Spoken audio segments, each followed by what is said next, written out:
Sound of siblings, sound of siblings. Road trip No vibes way. and Richard Cheese. Whatever. I'm sorry, I forgot the first Well, you word. sing the end part. Oh.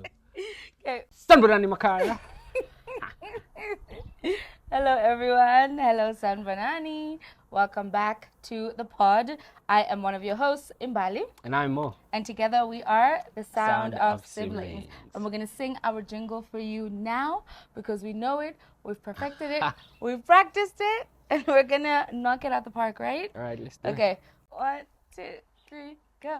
Sound of siblings, sound of siblings. Retro vibes and retro cheers. Monday mornings we're hitting your ears from concerts, watching TV screens. We're spilling the scoop on the hottest scenes. Talking about the stars and the shows on the road with your host Imbali and Mo. Woo! Sound of siblings. Sound of siblings. That's probably our best one. Yeah. All right, welcome back to the pod. No, I'm just really quiet. Yeah, we're happy to have you. Welcome back. Today is another day, guys. Yes, she's right. Indawa ziyashisa ziyatina kuningi nje, you know. It's absolutely hot. But before we get started, or at least as we get started at the top of the episode, Yeah. what I would like to just briefly touch on Okay. is what we did last night. Ah, cool. 100%. Yeah. So Mo and I went to your weekly touch-ups. It is a like small mini intimate concerty vibe thing that happens at Braamfontein in Johannesburg. Happens every single Wednesday from 6 to 10 p.m. and there's like various chunks of things that happen. Ikalwe, this guy, his name on TikTok, and I guess his name is Bailwansta. I think that's what it is. Yeah, Bailwansta. And yeah, congratulations on creating something that you wanted to see. I think he alluded to the beginning being him showcasing his stuff first, and then kind of grew into platforming everyone else. Exactly, platforming other people. So congratulations to him. I had a great time. The only reason why I want to touch on it is because since the first episode, I've been saying, looking for a spot like that. Where are the places where people can listen to music but also meet other creatives? I feel like I was very shy yesterday. When I told my friends that I was shy, they're like, when? Shy? What are you talking about? But I was very shy also, so I just kind of kept to you guys and like kept to myself. Yeah. Exactly. You know, even though people came and spoke to me anyway, people who thought that they recognized me. Goopy. That's Goopy.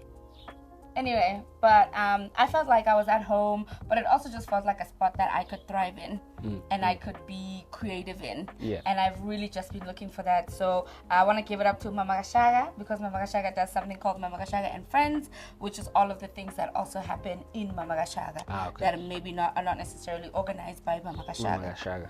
So Mo and I yesterday, we went last night with another friend that I've made, and we were trying to figure out who the artists were gonna be without looking at the flyer. We did well somewhat. How many do we we got guess? One. I think you thought Ubai Lwansta was the performer. No, there was a guy who had dyed his hair. Okay. And then so that's why I assumed it was that guy. Bagata in blonde. Yeah, blonde, but Thembisa was whitish. It wasn't blonde. Interesting. We tried to guess. We got one, obviously, and I think we picked her up because she was moving around. Yes, she was moving like, and you could see even the way that she was performer. dressed. Her aura was just so captivating. Yeah. So congratulations to all three of the people that performed. I DM'd 2 of the 3. Okay. Just to tell them, like, congratulations, like the 2 girls that went on stage, to tell them congratulations. I really enjoyed it. Loved what they were doing as Amazing voices, yeah. Really, really beautiful. Especially the last chick, Revo something, Revonigo, something like that. And she sings in song. Beautiful stuff. Although I didn't understand anything she was saying, but I still felt it. Yes, Real. yes. I feel like I Real. could pick up some aspects because obviously Tsonga is has some Zulu in it, also has some Sotho in it. So you can pick up a couple of words, but the actual composition of the sentence, Now, as soon as she said Chikwembu, I said, yep. I said, yep. That's it right there. Chikwembu Chamina. Yeah, but it was absolutely brilliant. I just wanted to touch on that, saying that we've had a good week so far. We're going to another event tonight. The event is close to my sister's place. Yeah, it's all the way in Parktown North. Yeah, it's all the way in Parktown North. So although they call themselves Randburg on the flyer. Yeah, for some reason they have Randburg. I didn't know that that's in Randburg as well. Seems like all of Johannesburg is in Randburg. Yeah, it's fine. Ellen Zilla, you see what you're gonna have to be controlling. I'm just kidding, guys. I'm just joking. But yeah, really, really great. Very excited to jump on it and get out there even more. So thank you for coming with me. I really appreciate it. I got you. Pretty cool. But it was a nice scene. It was really dope. Everyone was dressed really nicely. I liked it. I liked the vibes completely. It was awesome. But yeah, welcome to another episode. Before we get started with the episode, Mo, what should they know and what should they do? As always, folks, please like and subscribe.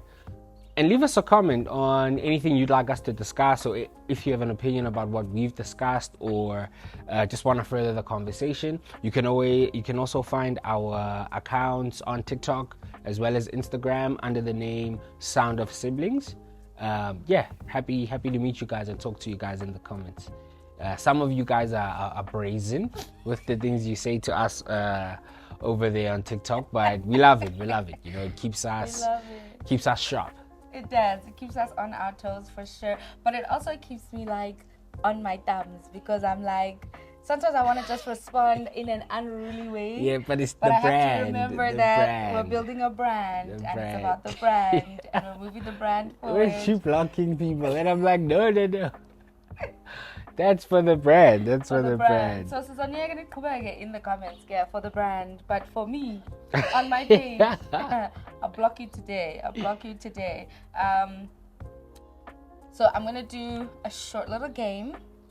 I'm gonna ask you 4 questions, and they have to do with yesterday, the gig that we went to yesterday. Right, cool. So I want to see if you've been paying attention. Cool.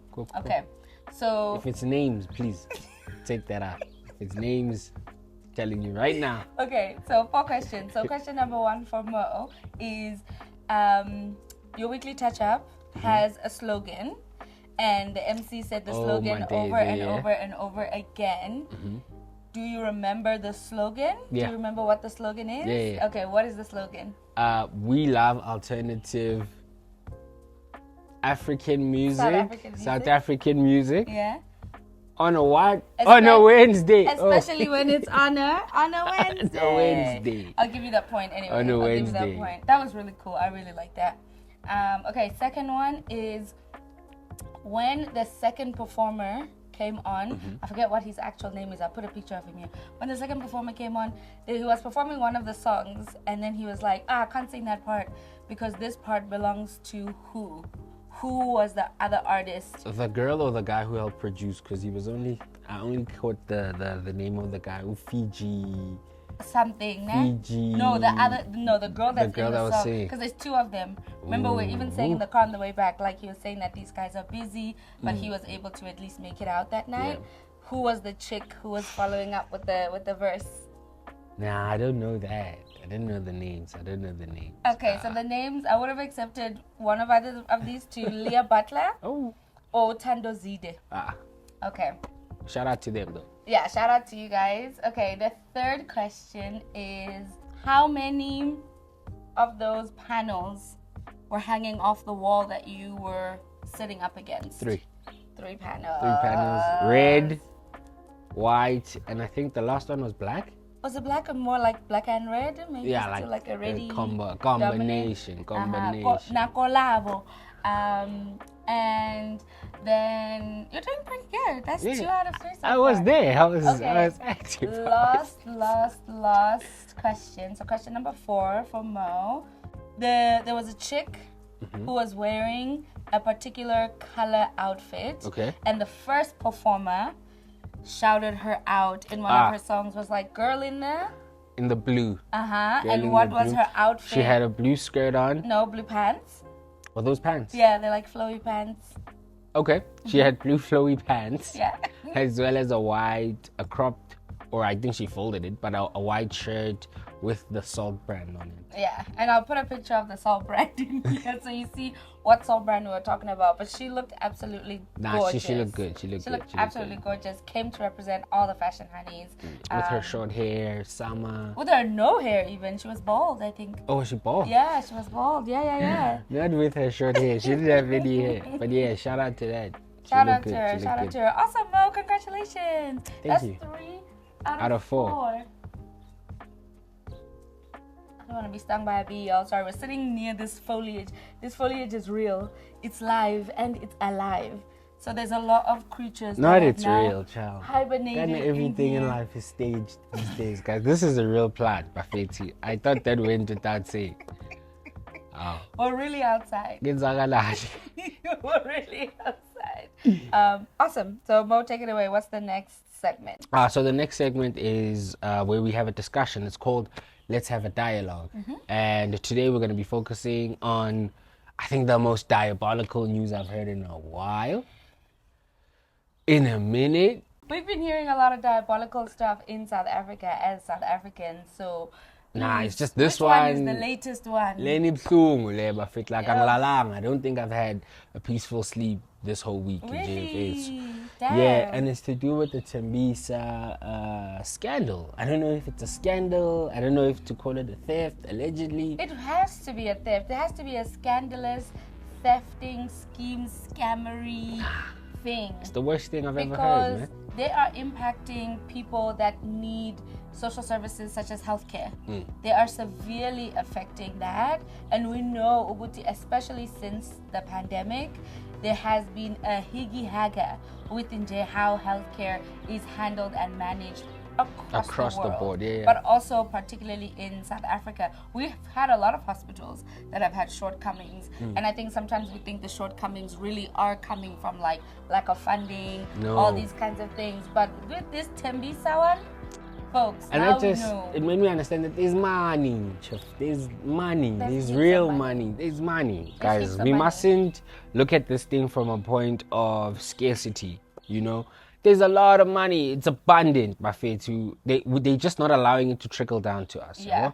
So that's why we need to do our research. We need to be extensive whenever we look at problems. But yeah, do you want to give them the figure of how much was stolen? No, please, you take it away.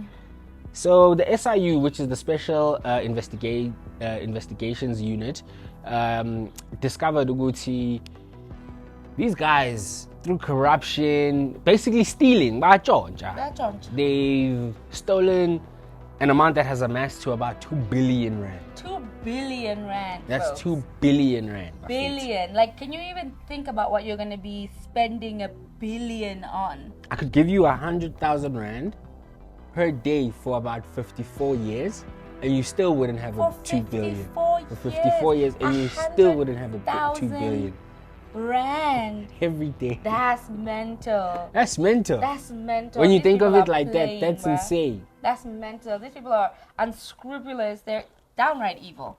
Yeah, so basically it covers so the investigation covers basically how everything was stolen, right? Yeah. These guys have procured bundles of upwards of 2.2 thousand.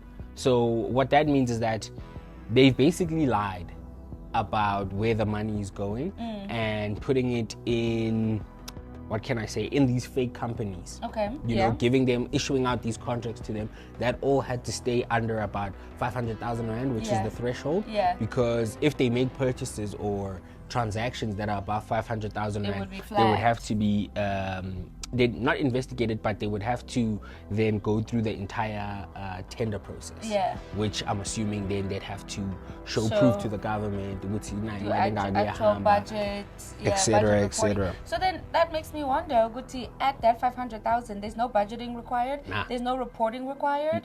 That's ridiculous. Like, that in itself is a flaw in that system of getting the bundles or whatever it is, the proposal that you have to, because for any job that you're getting, especially if you are getting it from funders, any money or capital that you're getting, they require you to report. They want to know where the money's going. For you to propose yourself, you have to have an outlined budget. Yeah, because I would have thought, even though you receive the tender, Yeah. you still, for money to move around, you still, like, they still that process yoguti, here's the contract, you send it to the government to say, okay, we'd like now this money to be moved into these accounts for these particular reasons. Or do they give them the 2 billion, obviously, in like varying amounts and stuff like that, and then they handle all that money at once? Or how does that whole thing so work? like what you said, right? It's the 500,000 mini false companies under it. So it'll probably be like, okay, well, I'm gonna procure gauze pads or whatever, right, in healthcare, and then you go to the distributor with gauze whatever, and you say, okay, these medical supplies cost this much money, right? So then you're basically also working with a third party to receive that. So you would have to have a receipt, a slip, an invoice of sorts, even for your own business and your own accounting purposes as well. So there's a system embedded in doing business anyway. But those markers have to be there. Like some funding bodies, for example, like in Canada, they will say you don't need to report on the first year, but then you need to report in the second year. Or your report for the first round is like very detailed, but then your report, if you get it another time, whatever amount of money it is, your report becomes much smaller. So like okay, I see. So these systems are made so that they can fail in these ways, I would think, because how can you give somebody 500,000 rand and then not require a report on it now? That's half a million crazy. rand. That's half a million. That's nuts. That's a lot. That's a lot of money. That's a lot of people don't make salaries like that in a year.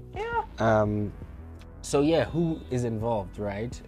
So currently, we've identified about 3 syndicates we can say were part of this whole ruse. Okay. First Definite, one's right?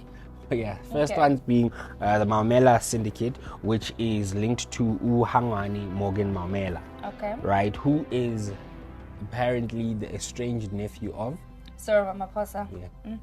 Cupcake is involved in all the Cupcake and just But somehow of course he doesn't know him, because just because I married her family and he's only like a one person come removed, on, bro. I don't know them, because culturally and traditionally in South Africa, when you marry, you don't marry into a family. Like that's mental. Come on, bro. We know that you have to know this person. You have to know, especially with them getting so much opportunities to do things. You have to know them, Cyril. You have to. I refuse to call him Cupcake. I refuse. Because he's not sweet. He isn't he's sweet. Not If sweet, anything, he's delectable. the sourest thing in the world. He's He's not good. He's not a good president. But yeah, Hangwani, his little syndicate, or him rather, had got the biggest chunk of this 2 billion. Okay, how he much was got it? an amount of 816 million rand. You know, so. That's insane, dude. That's insane. That's insane amount of money. And then there's the Mazibuko syndicate, which is linked to Rudolph Mazibuko. He got away with 283 million rand in procurement bundles.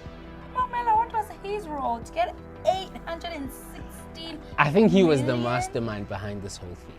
Yeah. You know what I'm saying? Because I can't see we're all sitting at the table and then we agree to give you almost $1 billion we won. That's crazy. Unless you're the one who came up with this whole thing, right? That's mad. That's absolutely mad. And then this Rudolph guy also has links to Uket Matlala, of which you know is currently in jail for domestic violence as well as other crimes. And it's also under investigation linked to this Mkwanazi investigation. Commission. So then there's also a syndicate which is unknown currently, or rather they haven't released the leader's name in public, and they are said to have gone away with 595 million rand, right? But something that you must also understand in these amounts is that they were using part of that money also to pay people that were working in the hospital as well as the Department of Health. Right, so they didn't pocket all of it. About maybe 300 million of this entire 2 billion was used as hush money for all the employees and everyone who worked at the some people that worked at the hospital. All of the money. That's basically using all of the money for ridiculous things, because how can you say, oh, they didn't use all of it, because then they also still pay. The hush money is dirty money regardless. 100%. Whether it went into the health department or went into employees' pockets, Dirty money is dirty money. This is a dirty thing that was done, and it's absolutely a corrupt, dirty money scheme. Theft. Scam.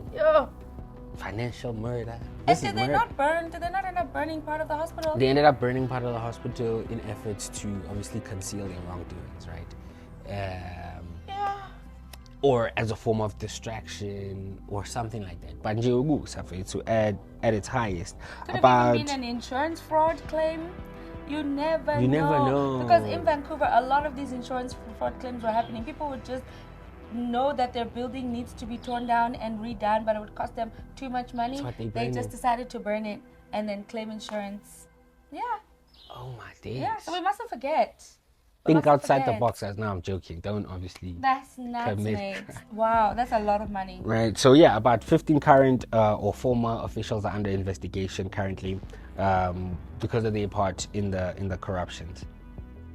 But yeah, sorry, before you get there, we must also say, Guti, there are, like you said, whether it was hush money or whatever it was, but there were some workers and employees, some other workers and employees that also got a lot of money. Yeah. There was nurses, there were clerks that were getting money, and I'm not talking about like small change like 20,000. Like bank. I'm talking about they're making bank. I think even one of them went with like a million or something like that. Like they were also part of making a lot of money through this, you know? And that's just what we would say is your everyday person, you know? So how many everyday people are actually facilitating these scams and schemes and things like those for whatever reasons? Because at some point your reasons don't matter.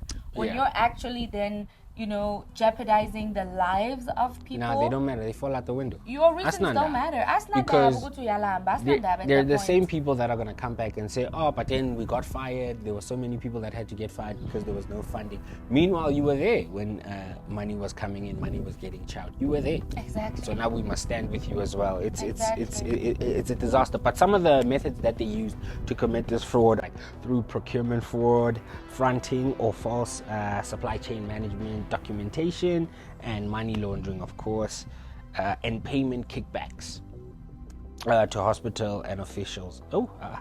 Maybe let's leave. Yeah, no, you're right. Yeah, to hospitals and officials, exactly what we were saying. Those are the mechanisms, you know, to make sure that the people are quiet, to make sure that the people are complicit as well. Yeah. Currently, the SIU, as well as the National Prosecuting Authority, asset forfeiture units. Yeah. Okay, you don't need Imagine to rush. Sebenza National Special Investigation Forfeiture, Furniture Nightstand Unit, you know. But amachita ya investigate kahle kahle bafethu. Athole ukuthi they currently investigated 1.07 million in assets that they can link to this entire scandal. Part of these include obviously luxury items like mansions, cars.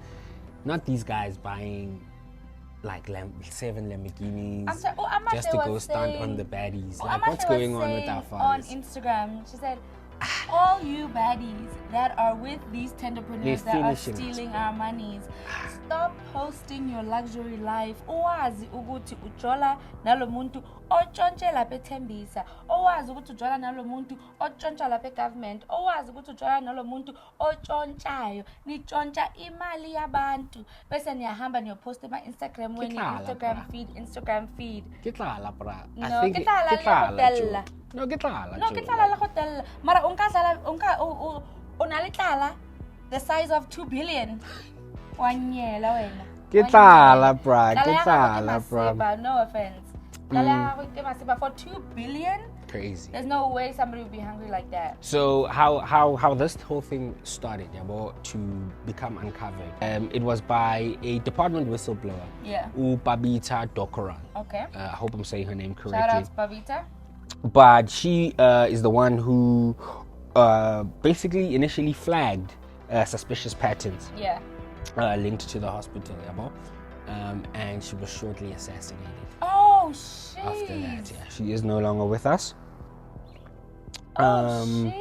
So yeah. Shout out to her, but rest in peace to her, man. They be killing people, guys. This is not the South Africa I'm used to. I'm sorry. It's just lying. This is not the South Africa I'm used to. I mean, I know these things are happening in the political sphere in particular. Even our father has a story that I'll tell you off camera because otherwise he'd kill me. But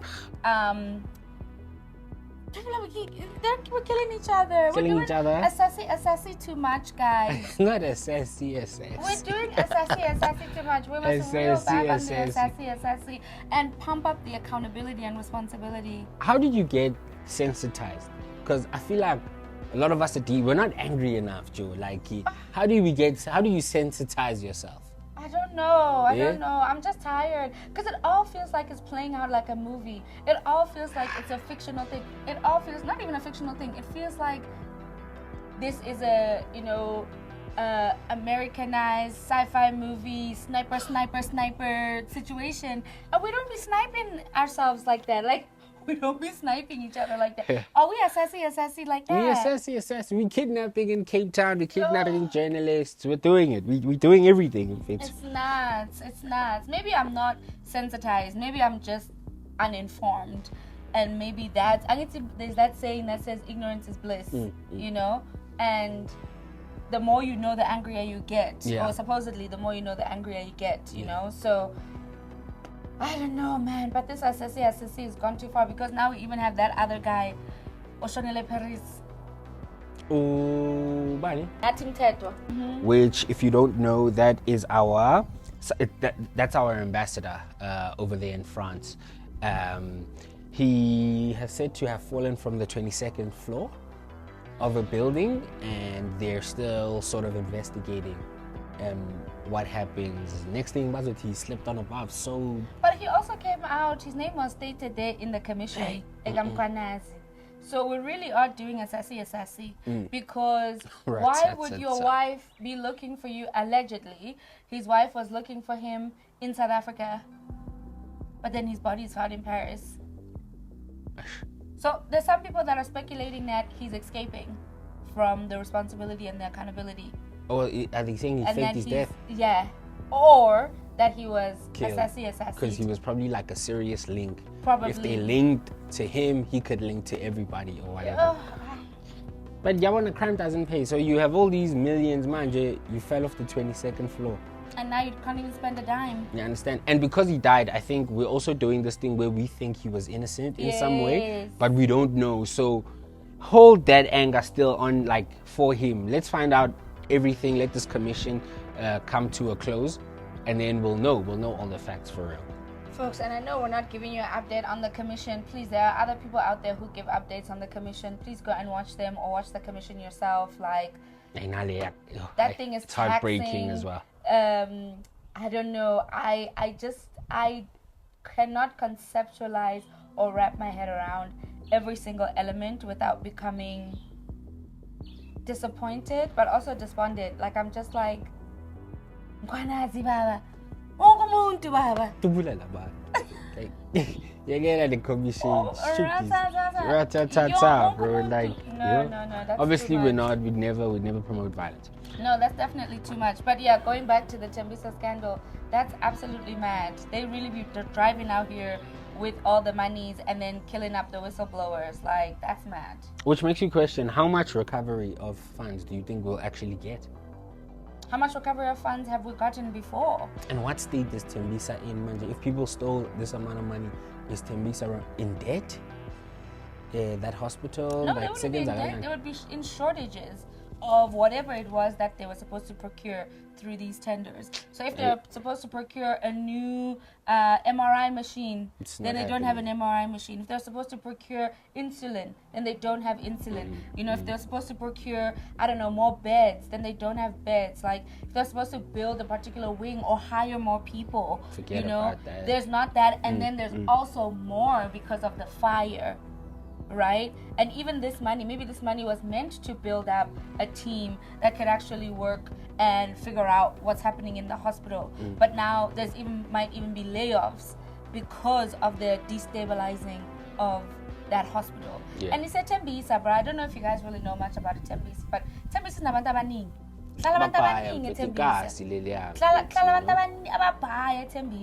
You know, and that's your hospital. That's your go-to hospital. I don't even know if there's another hospital that big in Thembisa. Nah, I think Thembisa Hospital is the biggest one they have there. Like, that's absolutely nuts. That's absolutely nuts. Yeah. Yeah. What do you think a regular citizen can do or say about fraud like this happening? Where do we apply pressure? What can you say? What can you say? What can you say? If your cousin said, I just got paid $500,000 at this Thembisa scandal, what would you do? What would you do realistically? Realistically, $500,000? Yeah. Nah, still, I wouldn't be happy with, like, why are you only getting $500,000? You know? So, yeah, but I haven't got you a part of the problem. No. Because you're not even going to report to Tabo. You're not even going to make sure that Tabo takes the money back. Already you're thinking, oh, you're just earning too little. Nah, I'd report him for that, because when a while you're a bottom feeder. Yeah, but no, come home with that 816 million, you can use my ID going forward. I think we really want to always bring this back down to the individual and the person. And it's like, what the heck can we do, bro? What can we do outside of reporting like our family members or friends when they tell us that they're doing these things? You know, if somebody robs a bank and comes home with a whole bunch of money, are you reporting them? Are you actually reporting them? There's a lot of people that see domestic violence issues happening in the household. Ain't nobody calling the cops. Yeah, no, accountability is at the bottom. So I think we really have this illusion, like, we're not angry enough. Are the cops really as powerful? But we'll get onto them another day. We're not angry enough, you know. We must take up whatever. Yes, we must. But, like, are you doing it in your life? Have you applied it in your life? You know? Are you able to, especially when it comes to lots of money like that? And obviously these people were not poor. Let's get that straight. People that stole, because they always like to say, like you said, balambile. No, these people are not in a desperate situation. For them to be in management positions, they're already earning in the 1% of this country. You know what I mean? So no, in Estina, these questions of, you know, what can the individual do? And even with these monies, they're not investing in the communities they're gonna say we were stealing for. But they're stealing from the community, so they're not. I'm not understanding what's happening. They're not community oriented. And how does the for 2 billion to disappear, dude? You understand? They're like, how are people not handcuffed? 2 billion is a lot of money, and it just and the government didn't. The government never is the one that flags any of these problems. Yeah, it's other people. Guys, Cebisani umngani wakho. Cebisanani, because masingacebisani abantu niyasiqeda. Anyeke kuphele niyasiqeda ngapha. And sometimes also sizana abangani benu ngoba abangani benu bahlala ku Betway. True. People are living on Betway. Each one help one. People are Betway. I thought you said a bad way. Oh, yo. The topic that Mo wants to talk about next. This topic is devastating, and I even have some stats for it. It's insane. This topic is absolutely devastating. So we're going to go into our second topic of Let's Have a Dialogue, and we're going to talk about the outrageous extent to which gambling has become such a huge thing in South Africa. A huge thing in South Africa. Massive thing. To a point where the betting companies are sponsoring so many things. They're sponsored, I think Scorpion Kings was sponsored by one of the gambling companies. They sponsor football. They sponsor in the football. Country. KZN, I think the King Shaka Hotel, King Shaka Airport in KZN has got all of this like merch and branding because of sponsorship, obviously. So the betting company probably built part of that segment of the airport. So they have their things all over the place. Some other guy was saying, he went to a home affairs office one time and they started offering free Wi-Fi. And he was like, oh, this is really cool, like free Wi-Fi, really dope. Abantu, they can, use their phones, especially if you need documents, anything like that. Maybe you're waiting in a long queue, you want to surf the net, whatever it might be. At least there's Wi-Fi there. But guess who's paying for that Wi-Fi? Betway. A betting company. I don't know if it's Betway in particular, but a betting company is paying for it. They say, right? I'm just gonna give you guys the highlights here, and I got these highlights of a TikTok video in particular because I like the way he's zeroed in on the highlights, although I watched many videos about this. But cool story brew with the exclamation mark. He was saying in his video that in South Africa between 2023 and 2024 we've spent, or people have spent, 1.1 trillion rand on Trillion gambling. rand. 1.1 trillion. You can't even pay me 100,000 a day to reach that billion, that 2 billion. Meanwhile, Tell me when you're gonna reach this trillion. and you know what breaks my heart is that with that amount of money, people could be helping each other build what they want to see in their communities. Yeah. How much? 1.1 trillion. Trillion. Trillion. And I saw in the comments of this video, I 10 rand yam nami khona lapho, 5 rand yam nami khona lapho, 50 rand yam nami khona lapho. So people are betting, the people are betting so much that it's been said that South Africans spend most of their money in terms of entertainment spending. We spend most of it on gambling and betting. Guys, we spend most of the money on gambling and betting. So y'all could crowdfund. Yes. So now I mustn't live from a place of no, there's no funding. There's funding. There's money. People will give you money. Money. They have to feel the return on investment. And I think this is the diabolical thing about gambling, because playing the lotto is also gambling. I just hope that we know that. Yeah. That playing the lottery every other day or whatever, how consistently you play gambling. It's also a gambling thing. They make it look cute. They make it look nice. They make it like Powerball. Powerball Plus. This is a little cute. Yeah. Oh, yeah, it's like bingo. Jackpot sitting at 86 million. Exactly. The jackpot is sitting at 86 million today. So you're gonna go ufake imali zakho and go and try to win money that is not even there for you to win, because there was also that thing that came out and says, Guti, there are some banking institutions that are doing fraud with the lottery, and they're actually rigging. So because they have money, they can actually put in a lot more tickets, a lot more entries, in order to be the ones who win. You see what I'm saying? So like if somebody only has 10 rand your to play chances the lotto, are almost your chances are smaller. But if you have 1,000 rand, damn, if you have 1,000 rand, you obviously can put in more things, right? Which increases your chances. So they've been saying, Uguti, people are not actually winning this. It's banks. You can see that the banks are the ones that are winning this. Damn, dude. So there's particular institutions that are also. So it just goes to show, Guti, this gambling thing is really playing on hope and a chance. Tata ma chance, tata ma million.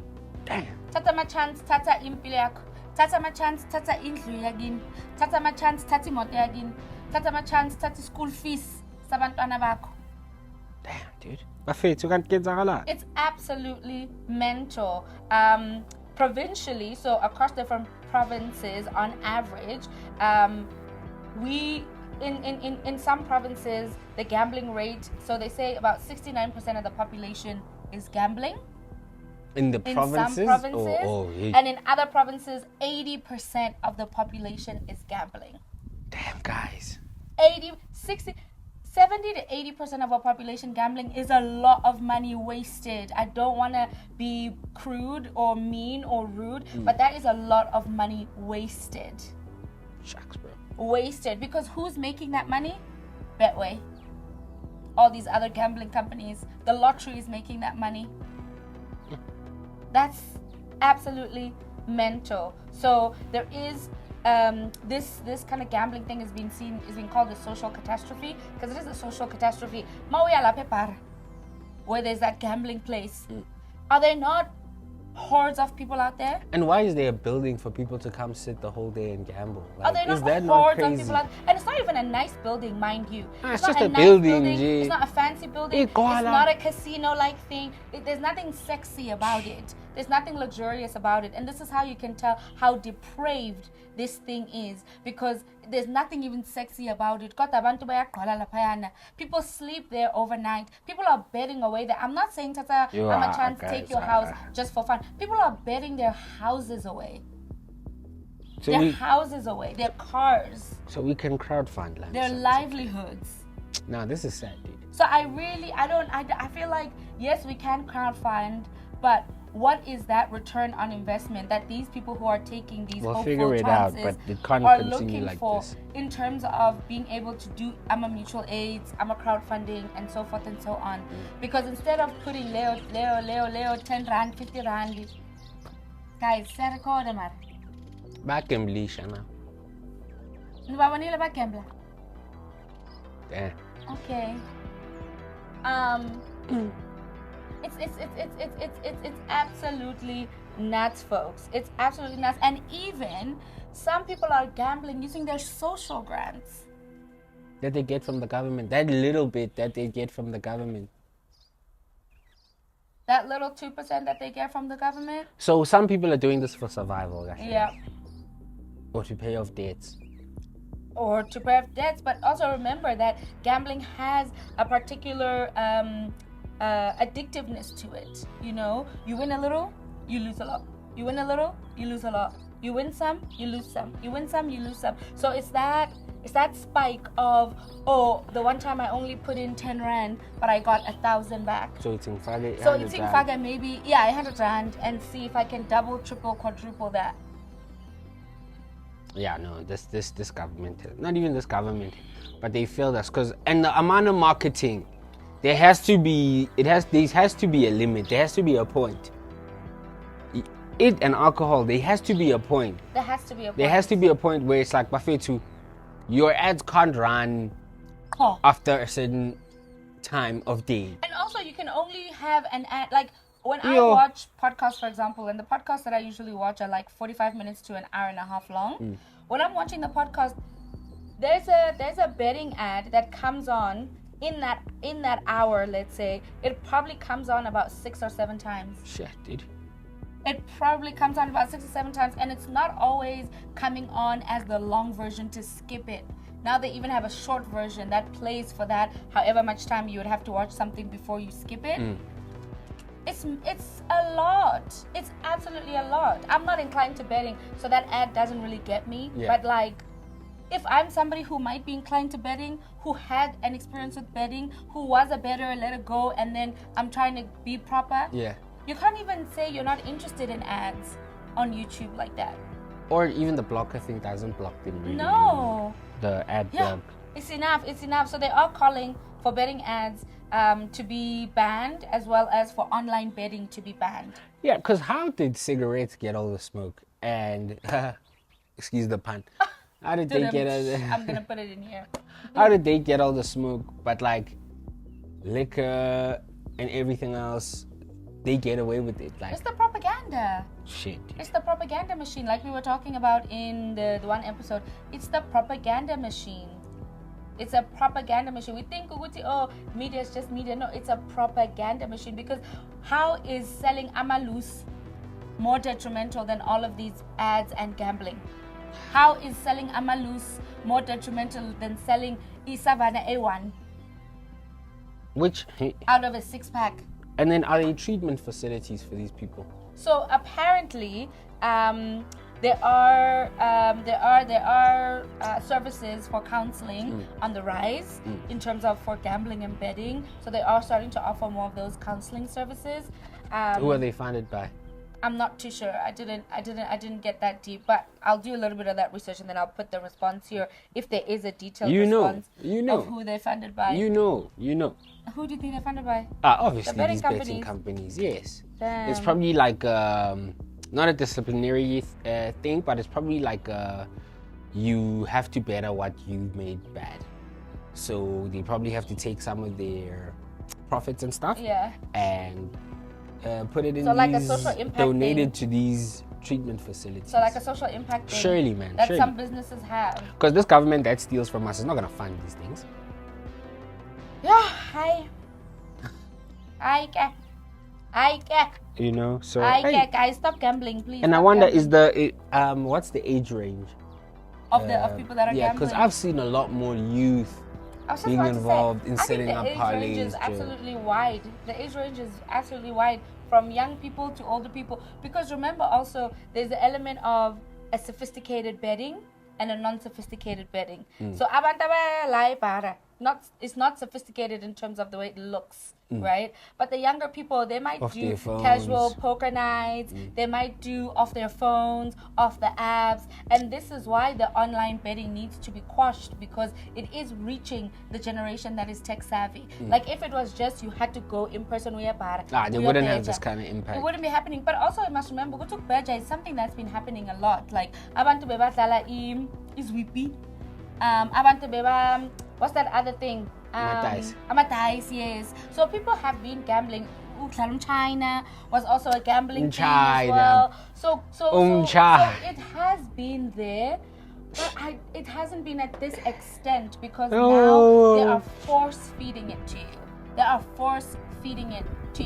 was even saying to mom the other day, I was like, because we were watching TV and some stupid ass ad came on. I don't even know what brand it was for, what they were selling, but it's a stupid ad. Oh, for some pharmacy ad about a medication, and nobody could pronounce it, and then this little girl could pronounce it, and then the pharmacy tech was like, it doesn't matter how you pronounce it, it's what it does. And I'm like, yeah, but that's such a stupid way to get across what it is that you're trying to say. Like, it's like they didn't spend any time on it. Right after that, an alcohol ad came on. I'm telling you, colors, music, royal flash, makeup, lighting, mansion. They package it really well. Yeah. They package it really well, Joe. Like, they kill it with that. It's, absolutely devastating. Gucci, there's so much of an impact that this has on people, and not just individually, but also family, and then the larger society as well. And probably a lot on their mental health as well. Yeah. Like, gambling can lead you into depression, more debt, in some instances even suicide. Yeah. People try to run away from now this large amount of debt that they've amassed. Yeah. It splits families apart. Like Buffet 2 days, there's too much. So we will link also in the description the number and a hotline that you guys can contact if you know anyone dealing with gambling issues, or you yourself would like to correct what you've fallen victim to, And I wonder, and I know maybe this might be an unruly hot take, but how far is the gap between this trading thing that everyone is doing and gambling? The traders are criminals. Most of them get caught up in a lot of things and then arrested and then accused of a bunch of stuff. But in terms of just like the risk reward thing, it's the same thing. It's the same thing. But also this depletion of your capital, because when you're trading, are you not also putting money into trading? You are. So you are investing your capital in there, and whether you pull it out or you pull it in or you whatever the terminology is at the right or the wrong time, loss. You stop losing. A lot of money, and I wonder if it has the same repercussions. Again, I'm thinking about the difference between a glorified way of doing this kind of psychological game of reward and payment and large investments of money for this expectant return on investment, and how it's being pushed. But like trading, guys, I must be very honest. Hey, that thing, I was not knowledgeable. Jam it down your throat, mate. 7 years, like 7 years ago, I'll even give it a stretch of 7 years ago, I had no clue what this shit was. I had no clue what it was. I knew about the Forex exchange, I knew about the JSE, I knew about all these things, but the way that I think 1 in every 15 TikTok profiles, if you could not say you're not interested in videos, would probably be about trading. Really? Is it that bad? But that's insane. I only see the ads, and they seem like they're making a comeback now, or maybe my feed is just not inclined with those sort of advertisements. Yeah. That's insane. But everybody's But trading is a glorified way of gambling. It is. It's a hugely glorified way of gambling. Candlesticks. If the line there, you can predict. Yeah, right. Same as me saying there'll be 8 corners, more than 8 corners in this game, because in the last games, those are still candlesticks, sort of metrics and shit. It's still bullshit, Joe. Nah, man. It's not. And maybe there are a segment of people that are trading that are actually knowledgeable in what they're doing. But it's a fine amount, bro. All of the other people that are into trading, all of the other people losses. that are trading, it's just trading. Losses. Nah, man. Then you gotta go to this school and that school and this meeting and that meeting, and then you gotta get somebody else under you to trade under you. Then it looks like it's a pyramid scheme. Then it's giving not good. It's giving not good. But yeah, that is our second last topic in Let's Have a Dialogue. Do you have anything else to say about gambling? Guys, try stay away. In as much as, and the problem is that I've also seen it like Bedway, the app. The colors, it looks dope. It looks like you're doing something important. Of course, because the people understand in the marketing team, they understand color theory. They understand how to draw people in. They understand how to evoke your emotions. That marketing team is stellar. The marketing teams for these alcohol brands, stellar. They know what they do. They know exactly how to persuade, because that is all marketing is. It's how can we persuade you to change your behavior or to see that you're lacking something, and for our product to be the solution to that what it is that void. you're lacking. Yeah. For this time till you have to come back again. So it's Exactly. subscription, Exactly. or you have to come back a lot of times. That's why people have issue with big pharma, right? That's why people have big issue with the pharmaceutical world, right? Is because they tend to work on dealing with the thing temporarily.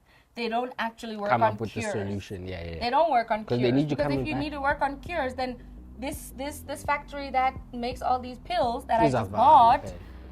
I'm not going to be making money on that anymore. The same reason why there is continuous war, and a need for arms and a need for ammunition is because people have bought into these things. People own warehouses that make these things. And they're producing so much of it. They need to sell it. And they need to sell it. And if They there's need no to move it and conflict, sell it. there's no customers. And so this is why every time when there is a recession or some kind of an economic downturn, war and conflict is the go-to, because fire sells. Firearms, they make a lot of money. Make sales. Bang, bang, banging makes a lot of money. If anything, they make the world go round. Assassi makes a lot of money. Rat-a-tat-tat. Rat-a-tat-tat makes a lot of money, bruv. Yeah. It makes a lot of money. But we're going to move into the last topic here. Do you wanna start us off with this one? Because Sure. I feel like in the one episode we tried to talk about it, I didn't really have a full grasp on what Transmaxxing actually was, and Mo seemed to have one. And I was like, nah, it can't be that, because I just could not believe that people could actually be doing it for this purpose. So the next topic is Transmaxxing. No, it's not a form of transportation. No. It's not a Gautrain Max card now, Bafetu. It's incels. I'm sorry, but it's just bizarre. It's so bizarre. It's bizarre. So I'll just give you the breakdown, Nyananje, and then I think Imbali will go in depth. No, we'll have a dialogue. Yeah. But basically, it's men transitioning, men transitioning into women in the hopes that they will live a better life. It's not about body dysphoria. It's not about, or dysmorphia. It's not about any of the things that actual transgender people go through. It doesn't lend itself to that at all, apart from maybe the things that they take in order to produce more estrogen and stuff like that. The hormones, but they're not the same thing, right? So when you think transgenders and transmaxing people, they're not the same thing, guys. No, they're definitely not the same thing at all. And it's very important that we highlight that transmaxing is not about gender and identity in that way that it is, or even in the way that it is for trans folks, right? And transmaxing really borrows, I want to say, this process that trans people go through, Yeah, but to almost transition, yeah. bastardizes it in the way that they're using it, because this could have been called something else.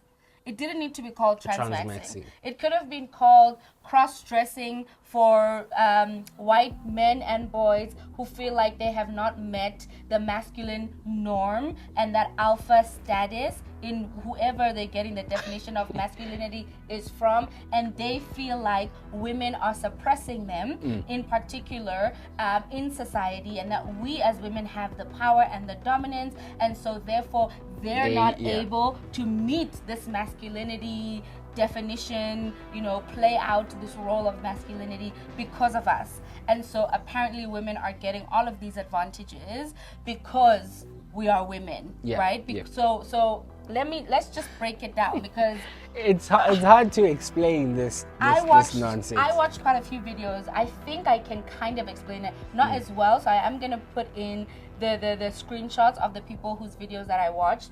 Go watch their videos, but watch also the other videos. So the first one is, where's my star? The first person is Mr. Foxwell.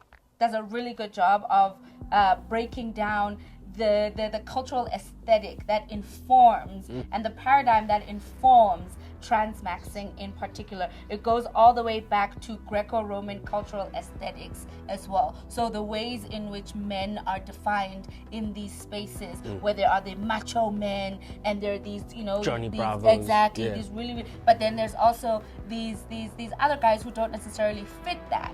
And so what they feel like their place in this is to be more feminine, is to be a femboy, right? Is to walk those lines. But then because they're walking those lines within black pill and red pill incel groups, then those things become very, like I said, bastardized is the best word that I can put in there. But anyway, so it's Mr. Foxwell, and I'll talk a little bit more about what he says. Mr. Foxwell, Dominique Morgan.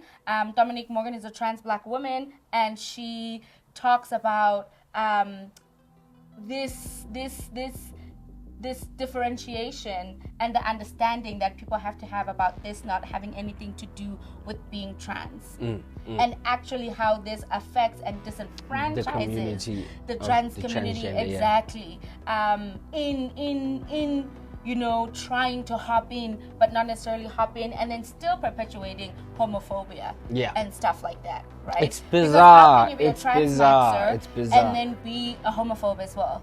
That doesn't make sense. And be a transphobe. That doesn't make sense, right? It's bizarre. So guys. there's Dominique Morgan. Then RBK also talks about this. Her video is long, but if you're willing to sit through it, she's kind of just talking about her own journey in discovering and figuring out all this information around transmaxing and all the different places where it comes from. And the last person that I'll mention is the Flick of the Wrist. Also does a really good kind of outline of this thing that we're talking about. Okay, cool. So it seems like what I was saying, that transmaxing folks, right, are transmaxing. So they're these femboys that are particularly within the red pill and black pill incel communities. And it's important to say that they're particularly in those communities because being a effeminate man, being a femboy can exist outside of those paradigms, does exist outside of that paradigm. And so there might not necessarily be too much of a correlation in those two existences, right? But these are men who, again, right, find that in these spaces that they're in, which are predominantly male spaces, now that they have felt as though women have discarded them, they have felt that they are not biologically, what is it called here? They feel that they are biologically doomed. Biologically doomed based on some of these within these groups. Then there are these tests of like symmetry of the face, what makes a man, what is a masculine man, exactly. So then there's all of these things that are built out of like, what is the macho man, what is the alpha man, and because you then fail, and the rhetoric is that if you're this alpha man, then you're biologically sound, like girls want you, people want to marry you, all this kind, exactly. You are peaches and roses, top of the top, right? And I'm saying this because I want us to realize that it is men informing other men that they are not man enough. It is men informing other men that they are not man enough, especially in these white boy groups, which we know permeate racialized groups as well. But definitely there's something happening in the water with white boys. There's something happening in the water with white boys. Stranger thing.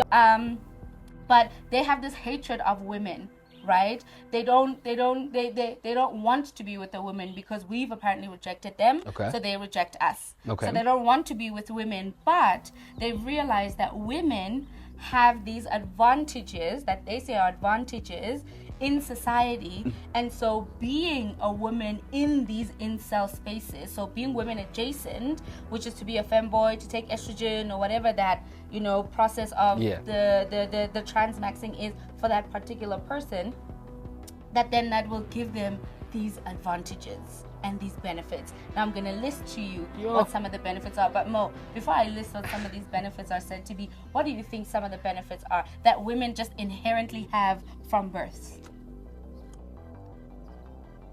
Mate, I don't know.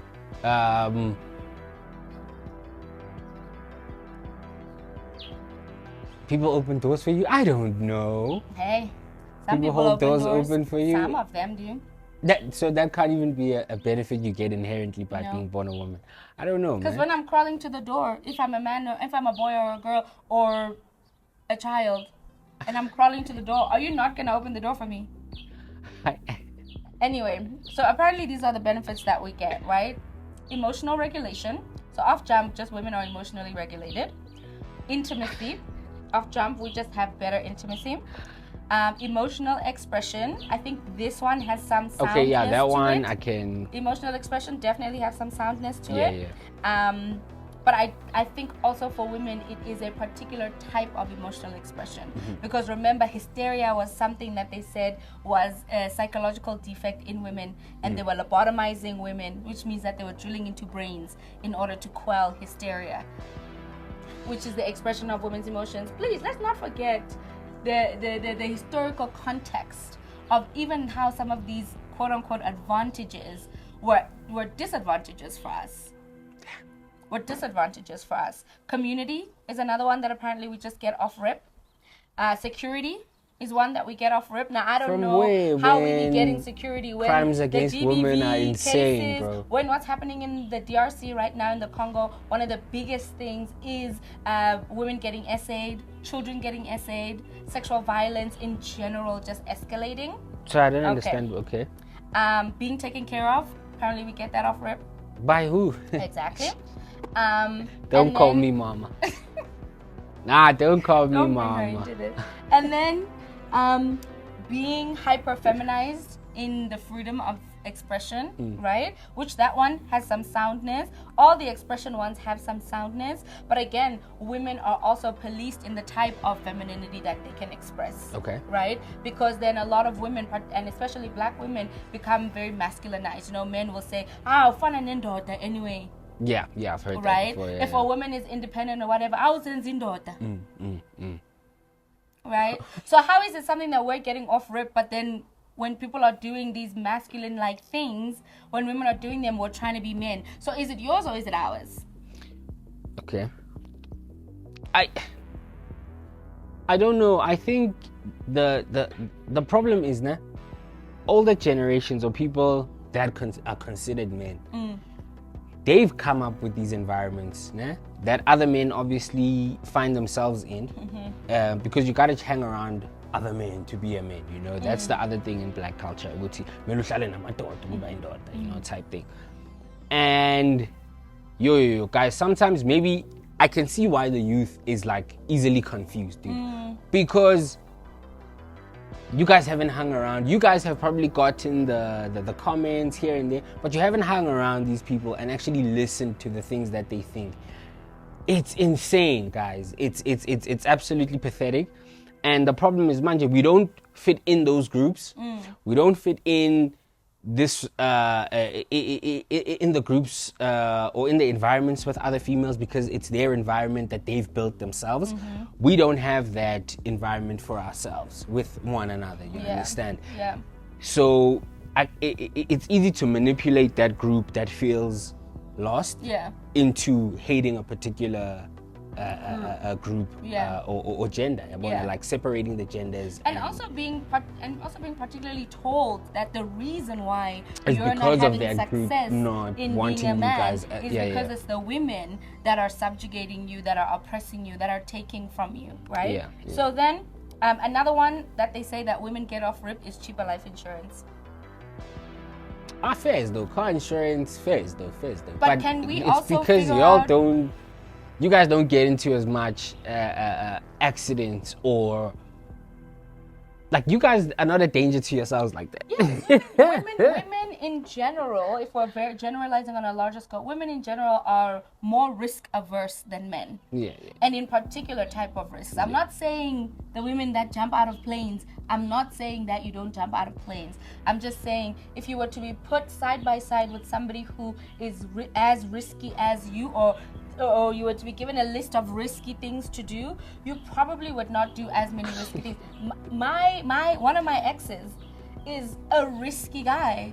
He's a risky guy, not in like he steals or stuff like that, but like in terms of he'll go hiking, he'll take a car up a fucking mountain and up a boulder and all these kinds of things. Like people go paragliding or whatever. Like, yes, I understand that women do participate in these as well, but generally men are more risky in the things that they do. That is why insurance was cheaper for women than it is for men. But that's also not the case anymore. Oh, really? It's not. It's also not the case anymore. I think it's actually evening out quite a bit. Okay. You know, because why would you? Because also you must remember, insurance companies want to make money. So why would the premium be less for a woman? Doesn't make sense anymore. Maybe it was like that for the past, but not anymore. So yeah, apparently we get these off rip. Apparently it's because we get bestowed womanhood, and womanhood implicitly involves a safe, secure surrounding, implicitly involves all the women coming together, getting along, doesn't have conflict, all these kinds of things, has security, has love, has whatever. Now, let me just say that we are carved in our homes. We are carved as people in our homes. Some people are carved without any home training, which means they did not ever have to lift a finger, so they never had to do the work of it, right? Or they just weren't shown by somebody, right? Some people are carved without home training. We are not those people. We are not those people. We were carved to have home training in the reverse of the thing, where it was a bit... It was over the edge. It was a bit too much. A bit much, mother. A bit much. Yeah, you know what I'm saying? Extreme. Like, so that's important to know, that we're carved in our homes like that. We're carved in school like that. We're carved by our surroundings like that. So for women to be women in this womanhood of yours that you think is so advantageous, one of the people that I mentioned was also saying that it's a survival tactic for women to be able to build a particular womanhood for themselves, where they do feel safe, like what you're saying. And you even said it to me the other day. You're like, sometimes when you go out and you're in a room where there's more women than men in that room, you feel a certain way. You feel like you have to change how you behave, your posture, whether you're smiling or not smiling in the room. Exactly, right? So these are not just things that we get off rip. It's not like because I was born and then they said, oh, you're a woman, now I just have all these things bestowed on me. No. So again, this is why I want to really drill in that it is men telling men these things. It is men telling men these things, and oftentimes it is then cutting these men off of having conversations, but also relationships with women who they are not desiring. I think this is also the other thing that annoys me about this transmaxing thing, is that it really holds women up to this thing of like, oh yeah, you're a woman, so then you're desired. So we're biologically sound. It makes no sense, dude. It just makes no sense to me. This thing here, one of the examples that they gave of somebody who folks think in the culture of transmaxing is a transmaxer is Jeffree Star. The makeup yes, dude. Yes. So this is a guy who identifies as a man. He says he loves makeup. He's not trans in any way. He just loves makeup and entertainment. So sometimes when people address him as "Hey sir," he blows a gasket. and goes berserk, but then will also come onto his lives and be like, by the way, I'm a man. Exactly. Some people are saying that Caitlyn Jenner could be a transmaxer. Really? I haven't heard much about her since the whole transition. So when we look at the dynamic that Bruce Jenner was in prior to the transition, when Caitlyn Jenner was Bruce was surrounded by the Kardashian women. Yeah. Right? 20%. And so it would have appeared to him that these women that he's surrounded by are getting a particular type of attention, type of life, exactly, type of opportunities. And so then... But he was an Olympian. And so then he...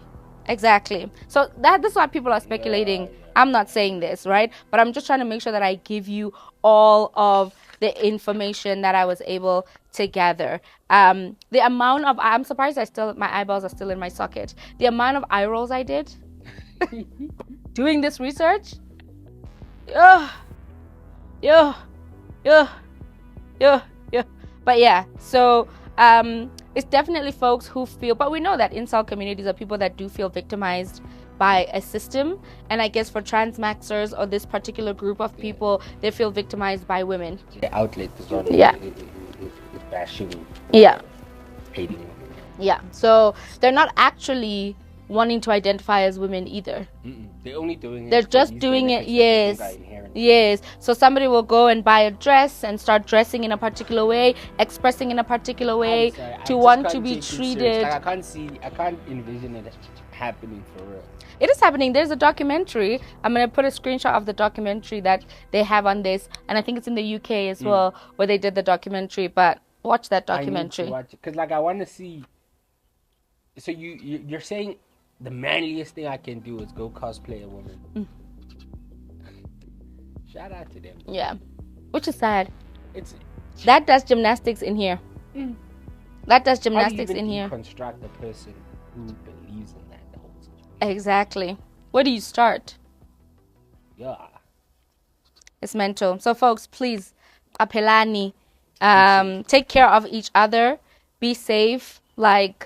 Make sure that you're having conversations about people's mental health and not just saying, how is your mental health?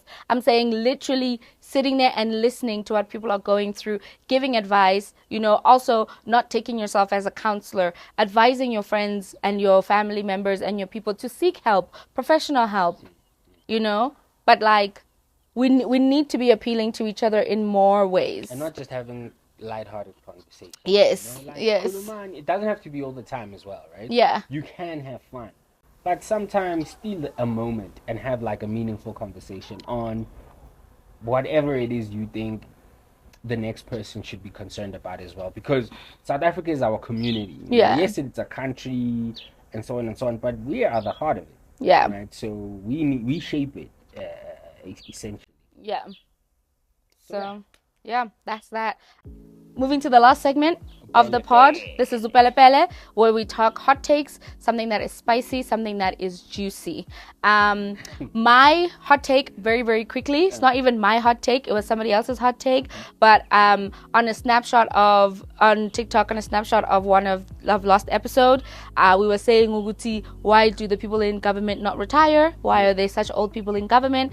This one chick who is constantly dragging us, not us in general, but us, the youth of South Africa, is saying, Guti, are the young people actually applying for these roles? Yes. Are the young people going in to lobby for roles in politics? Are we sitting in on the meetings? Are we building ourselves in that career trajectory and career path in order to actually get there one day and take those seats? Are we doing that? I feel like there are people that are. Okay. Fair. I'm sure there are people who are. But I think these people out there. But I just felt dragged for the youth. On behalf of the youth, I was like, are you? Gunzi, and it's yours. It's older generations that. Don't yell at me. I'm youth like you right now. Telling us how pathetic we are, and then we're looking at their situations, but you're not any better, bro. You're not any better, bro. How, if anything, for you to be even comparing yourself with us already tells you your story. We trying to be successful so that you're not the reason why other people look at you and yo, I need to work hard type thing. But nah, that's crazy. Awesome. Okay. What I have, so imagine you're in a long-term relationship. Okay. Y'all, I think it's about university, high school vibes. Okay. Right? You're in love with this person. You buy your girlfriend a tripod. Okay. She picks up the tripod. She starts recording. She gains traction on TikTok and social media. Okay. As a whole, right? You guys start developing problems, man. Okay. You're on and off. She's acting weird. She's shifty. She's shifting. Character. Okay. She's a shifty character now. Okay. Damn. Just for you to find out, Edwin Sodi is chowing your hand. Like he's in your relationship as well. Who's Edwin Sodi? Edwin Sodi is a millionaire. Yeah. Who now there's a lot of scandals about him. Karamanja, he was in court being accused of murder. Damn, Edwin. But we know, he's stolen, Bele. Okay. Like these Thembisa people, I wouldn't be surprised if he got like 20 mil somewhere. Okay. So yeah, he's one of those criminals. Okay, so if I can get this right, in a relationship, buy my partner a tripod, encourage them to do content creation. 100%. Content creation takes off. They apparently piqued the interest of Edwin Sodi. Yeah. And Edwin Sodi has now been part of our relationship for time now. So me and Edwin Sodi are sharing my partner. How do you compete with Edwin? I mean, I'm not talking like couple of millions. You can't. I'm talking you can't. serious millions. Like you can't compete with Edwin Sodi. I mean, I think there's two things that can be done in that situation. I love this because it's kind of like a dilemma. There's kind of two situations that I would say can be done in that situation as the person whose partner is now with Edwin Sodi and me. A, you decide if you want to stay in there. Are you willing to be second to Edwin Sodi? Are you willing to say, oh, okay, maybe she's keeping me for something? You know, what is she keeping me for? And am I willing to be kept in a relationship just for that thing? Knowing that even if I drop her tomorrow, if I walk away tomorrow, it doesn't matter. She's with Edwin Sodi. Right? It doesn't matter. So do you really want it like that? Do you really want to be in that relationship, that try whatever? Maybe, I don't know how many other people are involved, but do you want to be there? Are you willing to share? Yeah. Secondly is leave. You take your L. You did. Leave. Unless I might go get the tripod, but by now it's kind of late. You're getting into sticky territory. Unless you are willing to have that conversation with that chick and say, Lalela, ngiyabona ukuthi udlala Edwin Sodi. Mhlale unginike imali nami. Mhlale. Go eat your millions with Edwin. Give me an allowance as well. No? Okay. Why don't you just go run and take the tripod? Yeah, let me hold that. No, let me hold that. But the tripod is not what made her boom. No, it's me supporting you and tell you, no, get online. You have that personality. You look pretty. But she did get online. Tripod. So when would you have then preferred for her to like get online, become all these things, and then be like, thanks so much, Mo. You were really great, but I don't want to be in this anymore. Yeah, and then tomorrow you hear that Edwin Sodi. Of course, Edwin Sodi has been in the mix from Jam. Hey, crazy. He's been there from Jam. So that's a sticky one. But this thing of people going and I respect it. People going and getting gifts. I respect back. It, guys. I don't know about that. If you and Tando break up, you're gonna get all the bags you bought for her. No. I'm getting the tripod. No, in this case, I understand. Never take a gift you gave someone, but I'm getting that fucking tripod. I'm getting that tripod. Obviously, he'll probably giving you enough money to go buy another one. Start that's petty. But since this is the popular person maker, I'm taking that specific tripod for the next person. Damn. Okay. Oh, you think there's some juju in the tripod? Has to be. Fair. You might as well try to Edwin Sodi your way around as well. Yeah, but Chim, he's been crashing out. Who is this guy? Crashing out. I don't know his name. Hey, it's been crazy. But you. What are people saying in the streets? With Edwin Sodi because you didn't really have to put out money like that. Okay, he's trying because he has money. But that's the assumption, right? The assumption is that he only bought the tripod. Maybe he is uyamondla, like maybe he does give allowance, helps her do her hair, whatever. She's just getting it from all angles. That's why I'm saying to you, are you getting enough of what you want to stay with somebody who is also dating a millionaire, a multimillionaire, knowing that you don't match up. Because also we're just assuming Oguti, because Edwin Sodi has money, he's good in bed, he's a nice person, he's good to have conversations with. But this is just what I'm saying, like her before her benefiting. Yes, like we're just thinking Oguti. It's just money. He's not thinking that it's just money. Exactly. So then, are you more willing for your partner to just be getting money? Wrap it up. Vaya. Go chow on the yacht, bro. And when your body disappears, or they try to do Hotovajani, I'm not retweeting shit. That's nice. So Tamang with these criminals and go chow this money. It's okay. Like and I have no qualms about it. Hey, matter of fact, I'd give him her first Uber money to go to his house. But you're taking the tripod. But no, I'm gonna hold that. No, I'm gonna hold that. But you'll Uber her to Edwin Sodi's house. Fuck it, I'll buy you the dress. There's even a shadow. Like, if you tell me, I say, ganja, it's so pumi. So then what would you say? So then what would you say in a situation where, let's say, for example, like you and Tando are out at a club or whatever, at a bar, and then Tando goes to the bar to go and get drinks, and then she gets hit on by this dude who's like, let me buy you drinks for the rest of the night. Yeah. Would you say, Tando, don't get those drinks, any of those drinks, or would you say, hey, two? Yeah, I get two. So then why is it not in this situation? But not in the club, I think if she was getting coffee at Starbucks, not get two. I forget three of them bitches. Let's hear what you folks have to say. Our battery is about to die on this contraption that we're using. But we have been Imbali. And I've been Mo. And together we are the sound of siblings, folks. Comment, share, follow us. Don't get trapped in a relationship where Edwin Sodi is the other guy. But this also reminds me of this show, Lose It or Lose Me, where Utsekeleke has got the other Utsakeleke's partner. Ritual. It was nuts because she got proposed to in front of that nigga. But anyway, we love y'all. Thank you for tuning in. Thank you for sticking with us. Until next time.